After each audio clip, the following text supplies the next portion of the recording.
je voudrais vous réaffirmer combien la mise à disposition du bâtiment qui est inauguré aujourd'hui était attendue.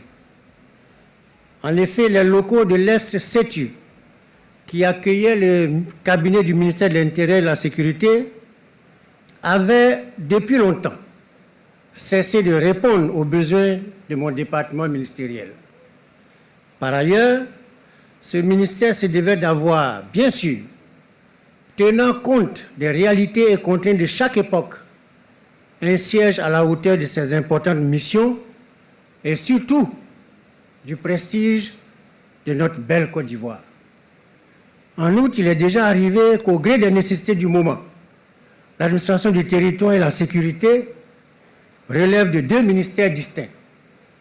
Dans ce cas de figure, le ministère en charge de l'administration du territoire se retrouvait confronté à un déficit de locaux pour l'accueillir et a dû parfois être obligé d'être logé soit à la préfecture d'Abidjan, soit à la direction générale de l'administration du territoire, ou encore dans les tours administratives, avec tout ce que cela comporte comme désagrément.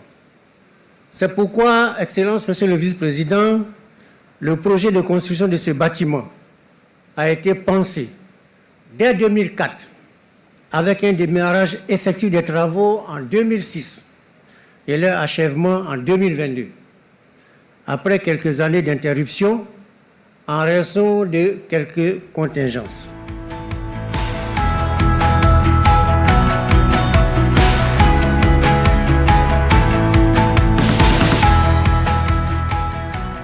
Depuis 2011, sous l'égide du président de la République, son Excellence M. Alassane Ouattara, l'État a activement œuvré en vue d'offrir à nos concitoyens un cadre de vie plus agréable, mieux organisé, plus sécurisé et a réalisé dans ce cadre un nombre important d'investissements dans tous les secteurs d'activité.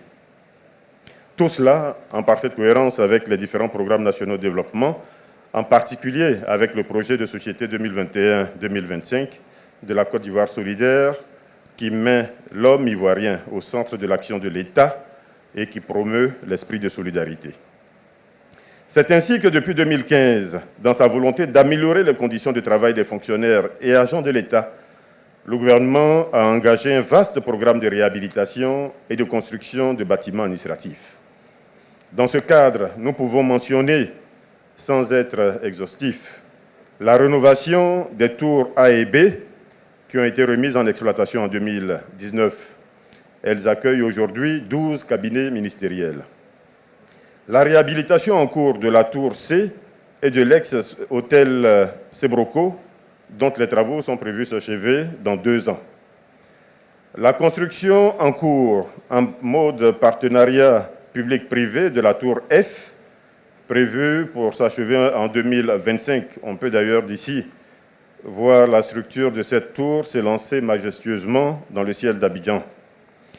Et l'acquisition récente de la tour Encia de 17 étages qui abritait auparavant le siège de cette compagnie. Et bien sûr, aujourd'hui, la construction du bâtiment du ministère de l'Intérieur et de la Sécurité. Pour l'avenir, nous prévoyons la réalisation en partenariat public-privé d'autres bâtiments à usage de bureaux sur des sites de valeur appartenant à l'État de Côte d'Ivoire, en particulier dans le quartier du Plateau, quartier des affaires, ainsi que la réalisation dans les chefs-lieux de région, voire de certains départements, de mini-cités administratives, permettant aux agents de l'État de mieux travailler, mais également aux usagers des services de l'État d'être mieux reçus et d'être mieux traités.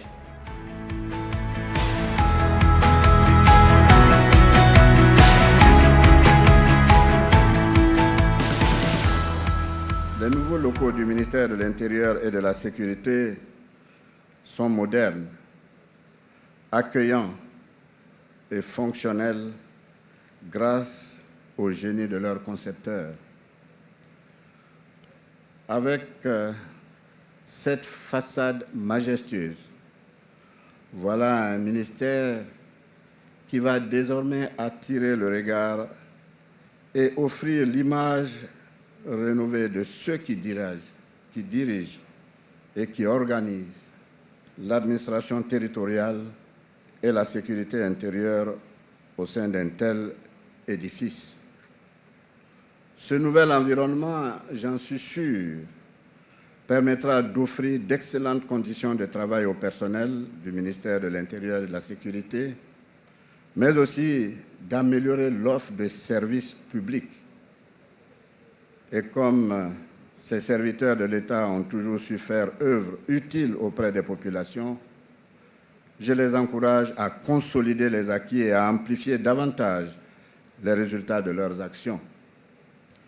Avec les moyens dont ils disposent désormais, dans un cadre de travail flambant neuf, adapté et propice à la réflexion, je suis convaincu que leur motivation et leur efficacité s'en trouveront renforcées.